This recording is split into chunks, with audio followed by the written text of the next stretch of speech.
Zee 24 तास एक पाऊल पुढे। आपण बघतोय की अनेक नेते यावेळेस उपस्थित होते आणि शहीदांना श्रद्धांजली वाहण्यात आली। 4 वर्षांपूर्वी दहशतवाद्यांनी सीएसटी स्टेशनवर रक्तपात घडवून आणला होता। या रक्तपाताला 4 वर्ष पूर्ण झाली आहेत। प्रवाशांच्या सुरक्षिततेसाठी अनेक उपाययोजना करण्यात आल्या आहेत। 4 वर्षांनंतर आजही प्रवाशांच्या मनात दहशत मात्र तशीच आहे। आमचे प्रतिनिधी देवेंद्र कोल्हटकर यांनी सीएसटी स्टेशनवर घेतलेला हा आढावा। 26/11च्या दहशतवादी हल्ल्यास आज 4 वर्ष पूर्ण झालेली आहेत। याच सीएसटी रेल्वे स्थानकावर कसाब आणि त्याच्या साथीदारांनी शेकडो निरपराध लोकांचे बळी घेतले होते।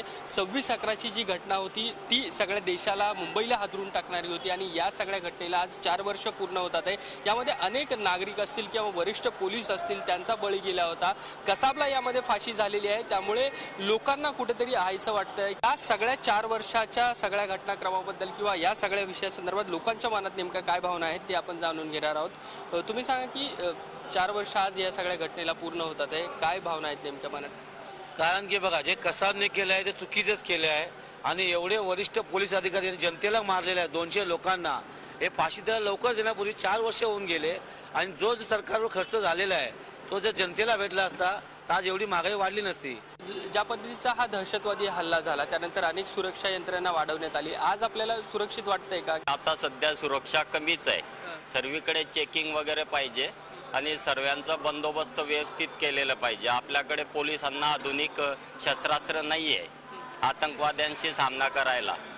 कसाबला जी फाशी दिली ही थोडी वेळच झाली, याच्यापेक्षा लवकर द्यायला पाहिजे होती। आपण ऐकलं की लोकांनी वेगवेगळ्या प्रतिक्रिया दिलेल्या आहेत। 26/11च्या घटनेला 4 वर्ष पूर्ण झाली असली तरी या सगळ्या घटनेच्या आठवणी ज्या आहेत त्या लोकांच्या मनात आहेत। कसाबला फाशी द्यायला थोडासा उशीर लागलेला आहे, मात्र आणखी जी आहे सुरक्षा यंत्रणा वाढवली पाहिजे। मुंबईचं महत्त्व पाहता आणि एकंदरीतच दहशतवादाचं जे रूप आहे ते पाहता आणखी सुरक्षा व्यवस्था वाढवली पाहिजे असं लोकांचं म्हणणं आहे। झी 24 ताससाठी व्हिडिओ जर्नलिस्ट प्रकाश चव्हाणसह देवेंद्र कोल्हटकर, मुंबई। झी 24 तास एक पाऊल पुढे।